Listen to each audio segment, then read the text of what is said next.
Actually a Mexican theme today, and I didn't because we're talking. So we're talking Cinco de Mayo, and we're talking Mother's Day and the impact on rates, y'all.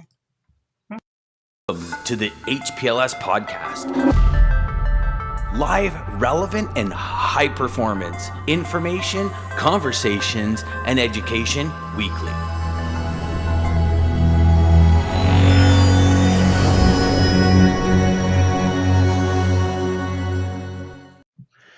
Jeff standalone this morning. Jeffrey. And then Lisa's coming in. Now we've got a good 11 seconds different this morning. Oh, no. Richard comes in on a quick third. Look at that, Richard. That's awesome. Hey, we've said it, I don't know how many times on the show already. Sometimes the seemingly smaller holidays can throw a serious wrench in the freight markets. Right. Never once would Valentine's Day, prior to looking at data, never once would I think Valentine's Day, Mother's Day, Cinco de Mayo would have an impact on freight rates. And today, I think for all of you that have never explored, no offense to any mother out there, but I'm going to call it the smaller holidays. Like we all focus on the Christmas, the Black Fridays, the Cyber Mondays, and all this kind of stuff. Right. Yep. But the smaller holidays, or festive days, I guess. What would you really call them? Look at all the mornings. We got to give a shout out to the mornings real quick because there are a lot of mornings. Thank you all. Like, look at all the good mornings. That. Yeah, Mr. Ridley's here. I think they came to see the man scientist of logistics data. Well, that's the big pull on Wednesday, DJ. Nobody wants to see us. Listen, Come on. Who the heck wants to see us? Crystal ball is telling us. Yeah. They're looking for the Dean Master. That's right. 9,000. And I actually in today's wording I call him the Grand Master of Data himself. Dean. Dean is working from the cockpit of B-52 bomber. He'll drop some data bombs, so take cover. Look at that. A little styling this morning, y'all. So Dean, talk to us because I think this is really important for every professional logistics rep to really understand what the market does in what would seem to be, it's Mother's Day coming up. So, what are we looking at from a data perspective? Cinco de Mayo as well. Avocados, all the other stuff. And we talked about that because we got, we talked about that Super Bowl as well. The kind of what happens with rates when it comes to avocados and like chicken wings and stuff for Super Bowl. So go on. I'll give you the data floor, my friend. Yeah, we're in a period where we see strong seasonal effect take over the refrigerated market. Hopefully for carriers in particular, growers maybe not so much because they had a pretty expensive year last year for freight rates, but. So if you think about the seasonality, we start this week, Cinco de Mayo. A lot of that beer has already been, put into markets, especially from the San Antonio brewers of Mexican beer. A lot of that beer has already been staged. But Mother's Day has a huge lift on spot rates this week. We can talk about some of those rates out of Miami shortly. But if you think Mother's Day, Memorial Day, so this Sunday, then we've got Memorial Day, then you've got Independence Day. So there's some strong seasonality that really lifts the market, typically. So that's the big question this year. Will that happen? So this is one of those seasons where spot rates generally increase for both dry van and reefers. The reason is very simple. A lot of that refrigerated freight, reefer carriers are in high demand. So those reefer carriers that would normally haul dry van freight are in the reefer market because the rates will be higher. So that means capacity declines in the dry van space, and dry van spot rates go up also. So what you typically see on a line chart is this fall in spot rates in the first quarter, which we've just seen, albeit 77 cents a mile drop since the start of the year, and no sign of stopping. So that's why it's a little bit scary. We're waiting for it to plateau out. And then what you see is from about April, May through July is an increase of somewhere in the order of 20 to 30 cents a mile on average. So here we are at the start of May. Produce volumes are down substantially. I just pulled some data this morning from the USDA database. Nationally, at the end of April, for the last week of April, we were 63,000 truckloads short compared to last year. Right, so truckload volume 63,000 in a week. Weekly volumes, yeah. So here's the problem with data when you do year-over-year comps to a year that was absolutely crazy during the second year of the pandemic. So most year-over-year comps now look pretty bad when you compare to 2021. So what I did is I went back and I looked at the data in 2021. If you look at the chart, you'll just see all of the produce volumes are off the chart because we're cooking at home, ordering online at home. The freight mix is different.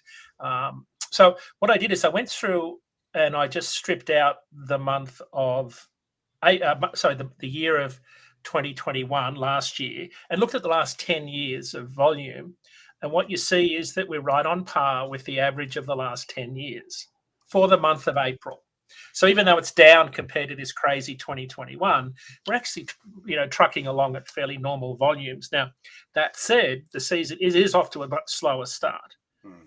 We are hauling fewer truckloads of produce at the start of this year compared to the average of the last 10 years. So it's off to a slower start. Of course, our big state is California.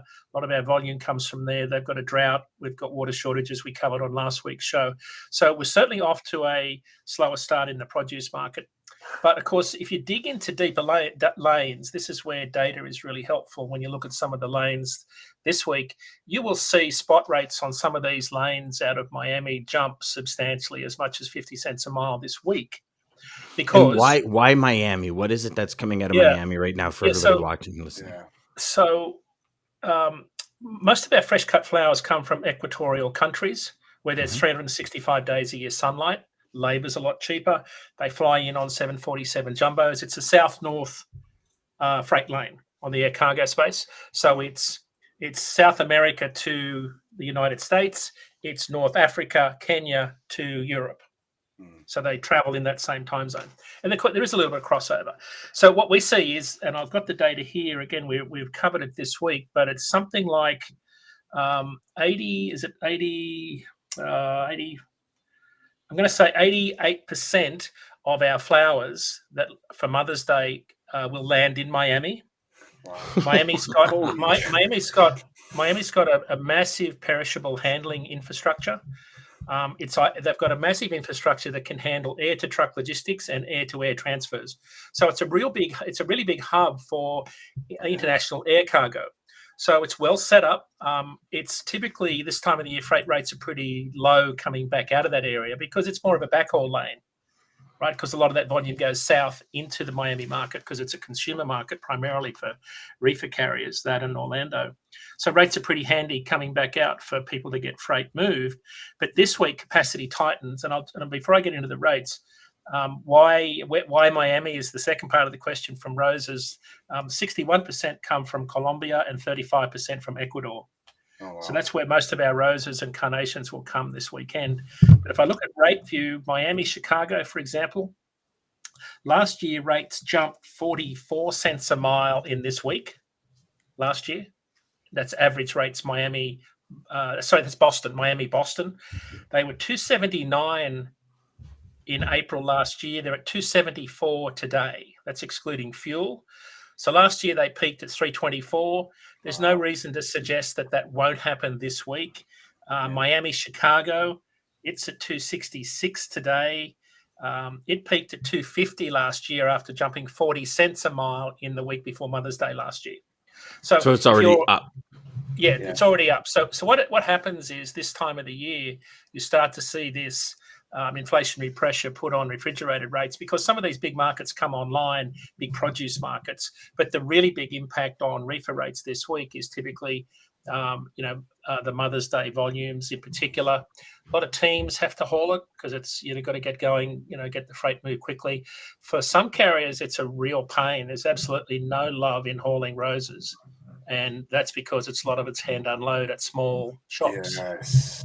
Boxes, stems of they're terrible boxes to handle unless you've got there's a forklift. So, and then the other thing that I missed is you've got road check week coming up in 2 weeks. So road check week is when a lot of carriers take time off. Yep. Reefer carriers take time off at about double the rate dry van and flatbed carriers do doing road check week, right? Largely because of the 150-mile ag haul exemption, where they can do a lot of work without recording on duty status, picking up boxes at multiple farms within a 150-mile radius. You can do a lot of miles and hours in 150 miles without recording a thing.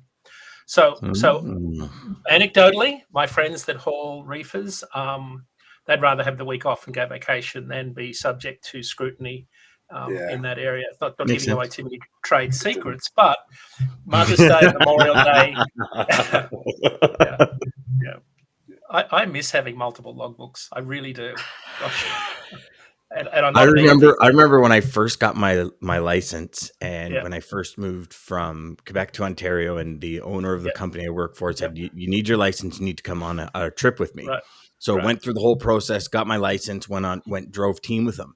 And like right when we were leaving the office, he grabbed like 4 logbooks, and I'm looking, I'm like, we're gonna go through, and of course, my greenness, I'm like, man, where the hell are we going? Like, you know what I mean? Like I only packed for a week. You know what I mean? And it was I have to, and as bad as it is, because I mean it is not legal, the creativity was off the charts, and I was like, and I'm just watching him go at it, and he's like, oh yeah, okay, so where were we? Okay, we got a ticket here from this toll. And he's like, okay, and I'm like, how, like, this is a full-time job, just thinking of all of this stuff and how it marries up. It was crazy. So what you do is you got to be pretty good at time and distance and geography, and have you got to think spatially. But more importantly, you got to figure out how big of a lie can I tell if I get asked the question, and what will the lie be? So because you sit behind the windscreen for 12 hours a day, you think all this stuff up. So you get a lot of time to think. You guys definitely get a lot of time to think behind this. But so, we jest, but paper log fleets are about 30% safer than e-log fleets when you look at serious truck crashes. And ELD data, ELD, because you can pull up and sleep when you're tired and drive when you're awake. And the lines just in the logbook show something else. So, remember, as we've said on the show, you can be sound asleep at 75 miles an hour and still be compliant with your hours of service log. Yes, that's true. Safety and compliance have got nothing to do with each other. Yet that's the big con, right? Is that if you're compliant, you'll be safe. That's not the case. So, so yes, because that's. But the reality is that road check week will impact capacity.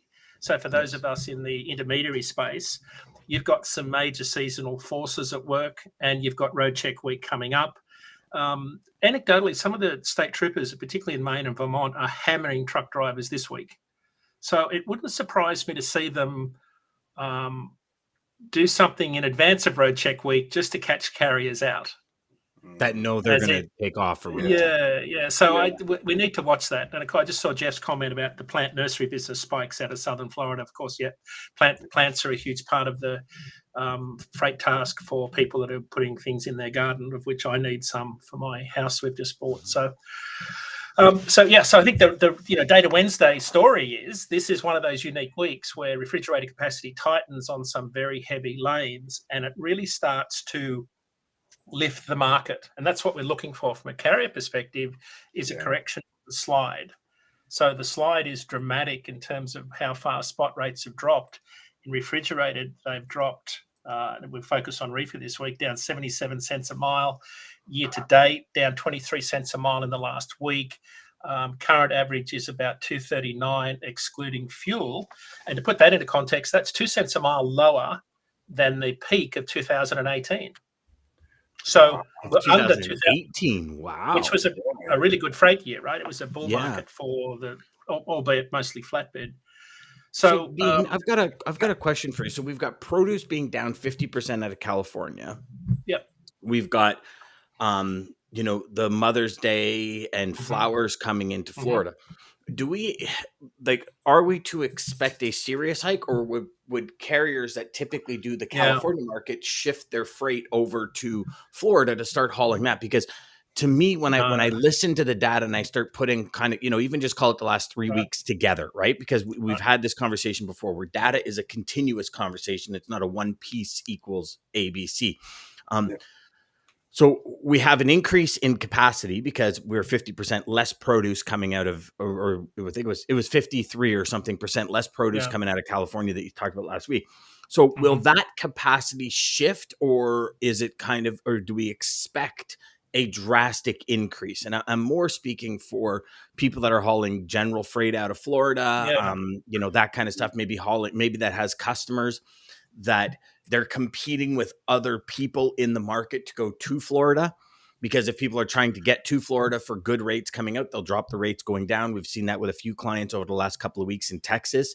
A few clients have had, a few customers of mine have had clients pulled right out from underneath them because they weren't paying attention to what's happening in Texas. So when there's a spot market piece inside a company, the company's like, well, this person's $400 cheaper this week, we're going to go with them, kind of thing. Right. The answer is, I think that the regionally carriers are very specialized. Like, they stick to those lanes. Like, if you're running out of Fresno with a team, you're not going to deviate too much from that because you've got a weekly cycle. And with a team out of Fresno, you're into New York and back to Fresno within 6 days. Right. With a team. Right. So I think it's, and again, I'm talking generally about how the market works. There are some exceptions to that. Some carriers will run Fresno to Miami and back. But mostly carriers are running west to east, and they're dedicated to that lane. It's the same for produce carriers.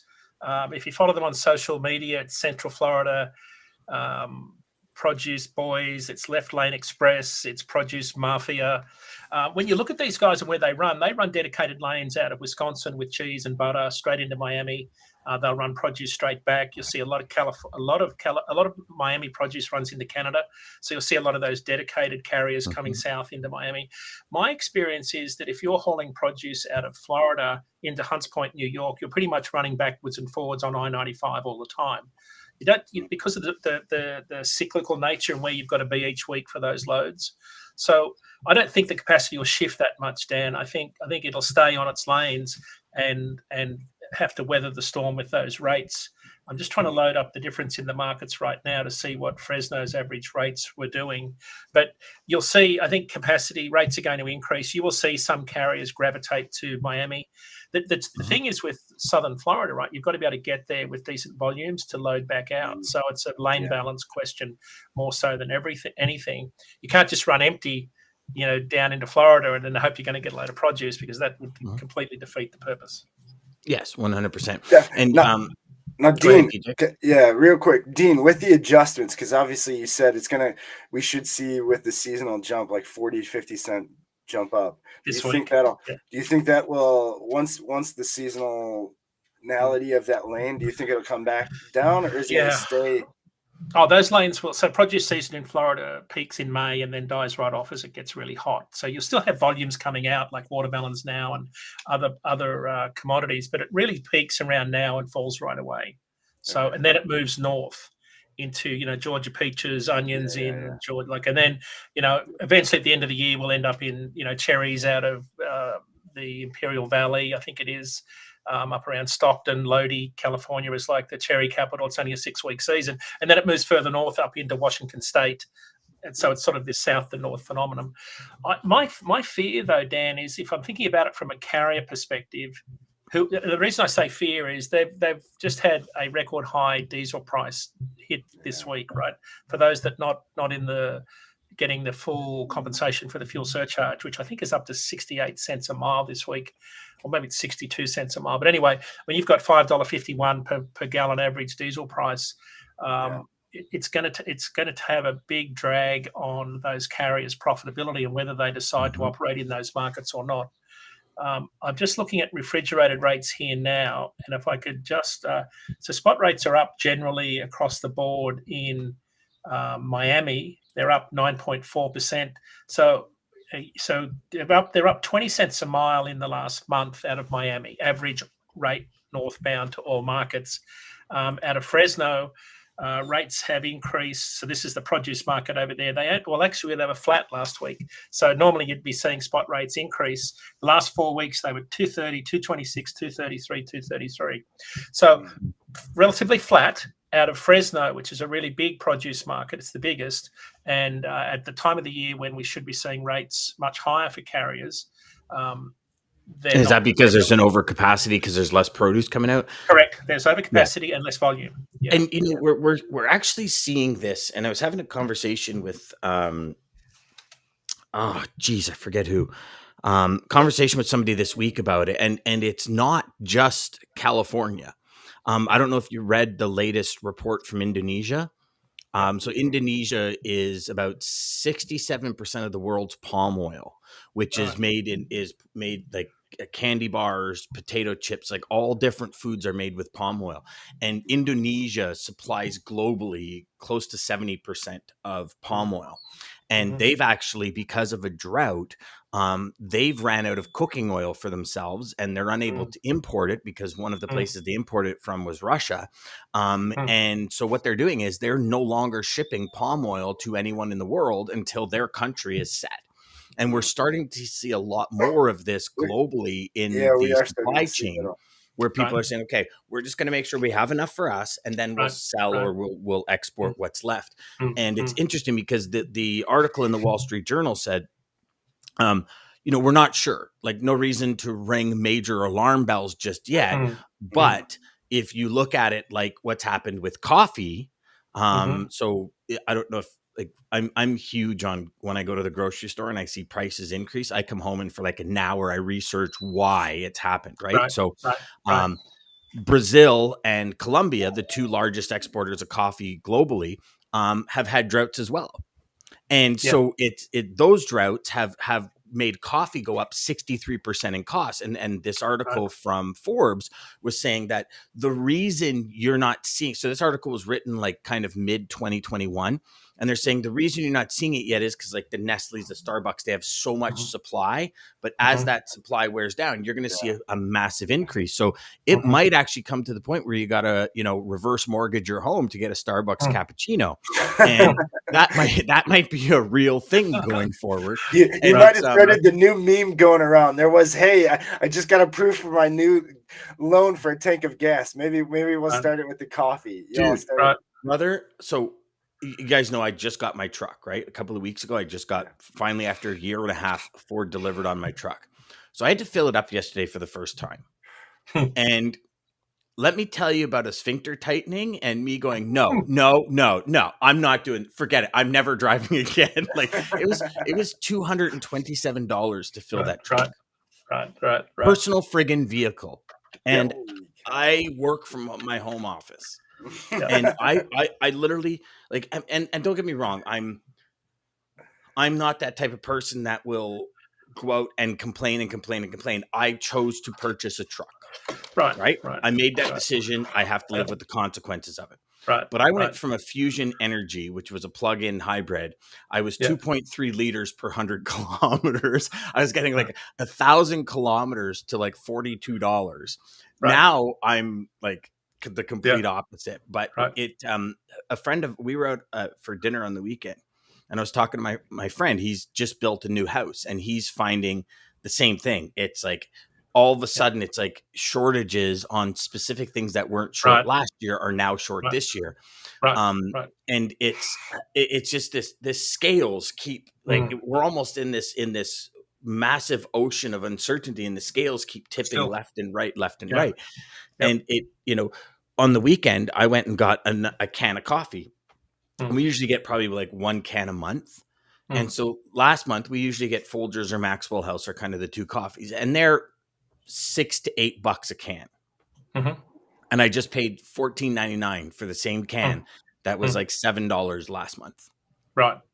Like, well, that's the thing. So this is a big question about freight demand, right? Will high inflation and rising costs put a dampener on, consumer demand?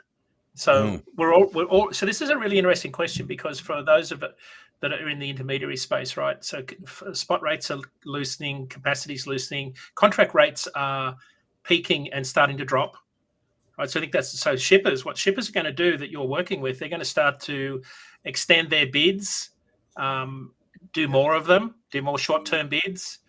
So you're going to see some renegotiation going on, and carriers are going to start coming back saying, yeah, we'll if you can lock in that volume on those lanes, we'll do it for a lower rate. That's already happening because spot leads contract.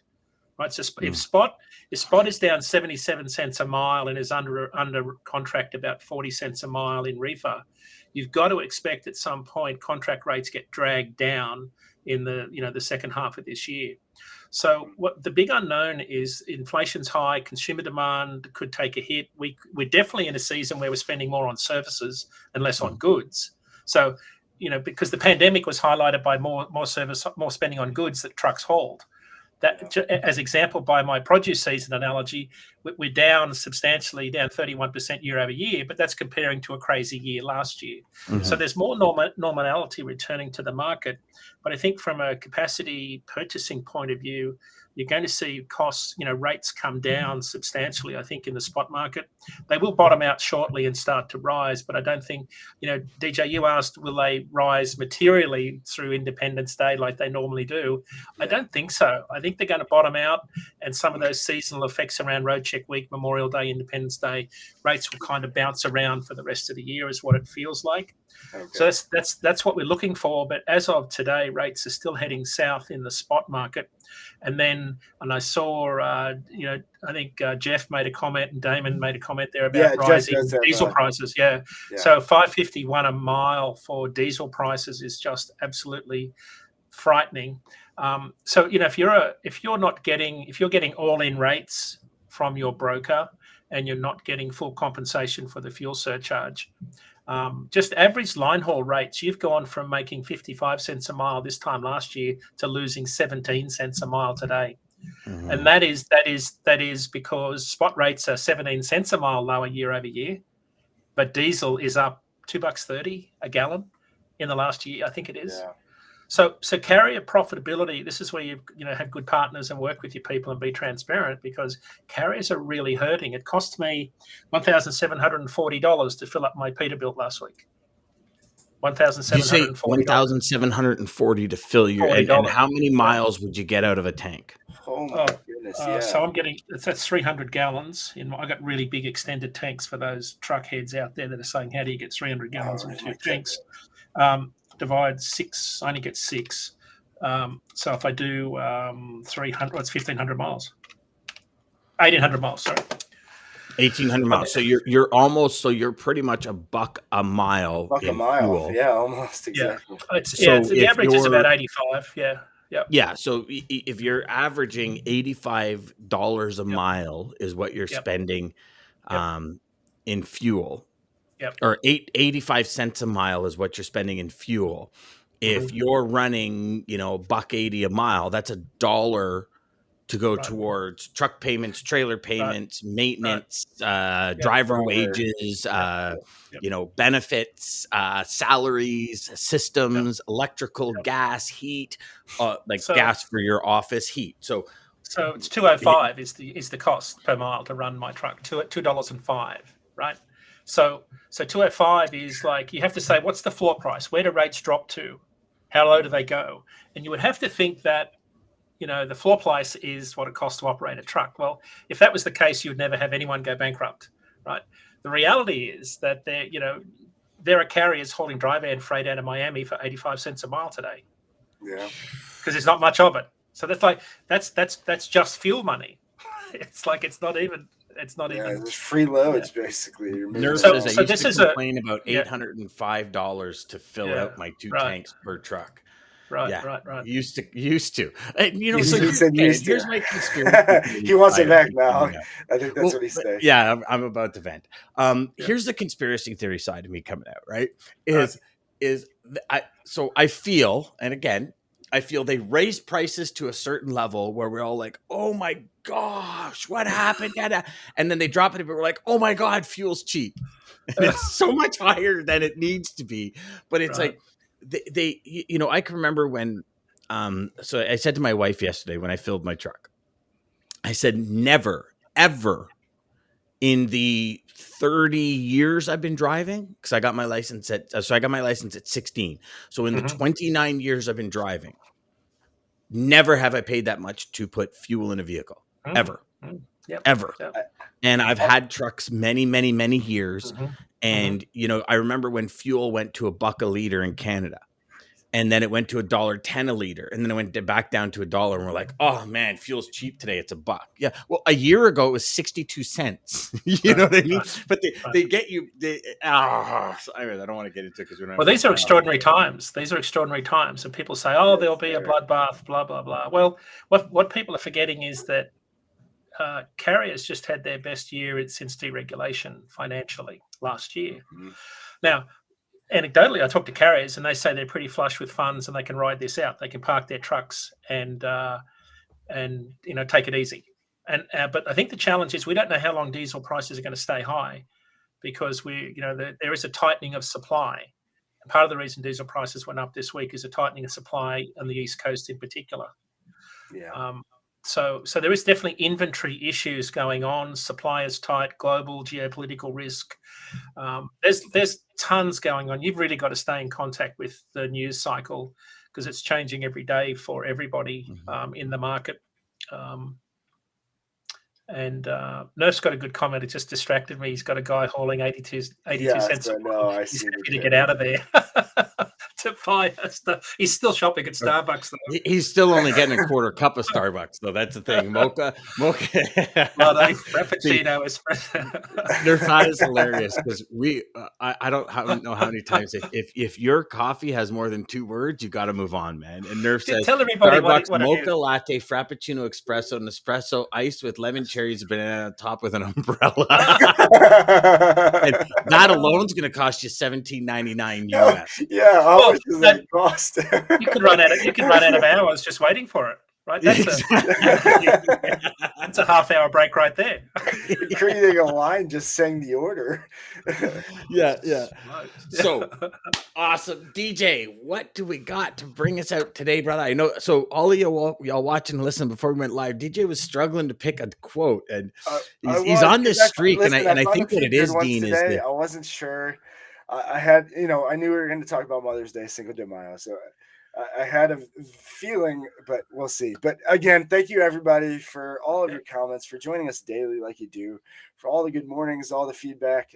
Dean, as always, thank you for the triple D. Thank you. That everybody looks for this in the middle of the week. Look, if you want to get your data points right, you want to get your stuff and your information to your customer, this is the day of the week. You need to make sure you're not missing the show.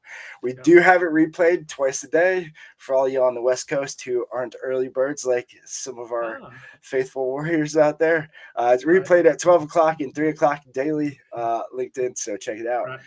Again, American Logistics, Centurion Trucking, thank you guys for everything and for making this possible. Damon, shout out to you. Thank you, Daman. People, and to all your comments. You guys are probably the best audience on any show I've ever seen. It's awesome. You guys are all over it. So thank you guys. We seriously can't thank you enough. Thank you. Quote to take us out.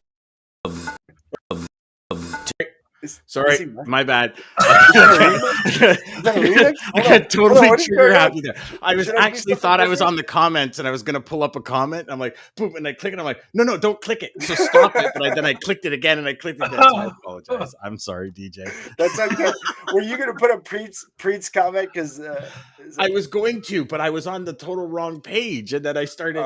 So funny. Preet says, good morning. Happy wife, happy life. Isn't that the truth? Get them flower orders in. Jim Burgesson. This is a quote from him. Data will talk to you if you're willing to listen. I like it. See? So, Dean, well, that was probably a pretty safe one, DJ. That was a safe one because you knew we were talking about data. But we're picking it apart, and the way Dean's picking it apart, you have to really... Yes, context. Yes, so I'll do that. So, Dean, we've got DJ every day, sometimes the night before.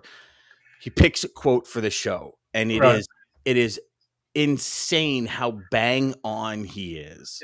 The show takes all these remarkable turns and gets off the highway, then gets back on, then gets on the Autobahn and goes a million miles an hour, and then at the end, it somehow comes back to his exact quote. So it does, and that's why I think I'll tell you the other one I was battling with just because we're still talking about it. Torture the data, and it will confess to anything. That's a good one. All right. Oh, they're both really good, DJ. Rip apart. Figure it out. Yeah. Well, you have to. You have to. Yeah. Thanks, everybody. Oh, we got another comment here quickly before we leave. What do we got? Jeff says, thanks, everyone. Have a great day. Have a great day. Jeff. Thank you, everybody. And LOL from Preet. Let's get at it. Take care. Yep. See you tomorrow. Okay. Bye-bye. Welcome to the HPLS podcast. Live, relevant, and high performance.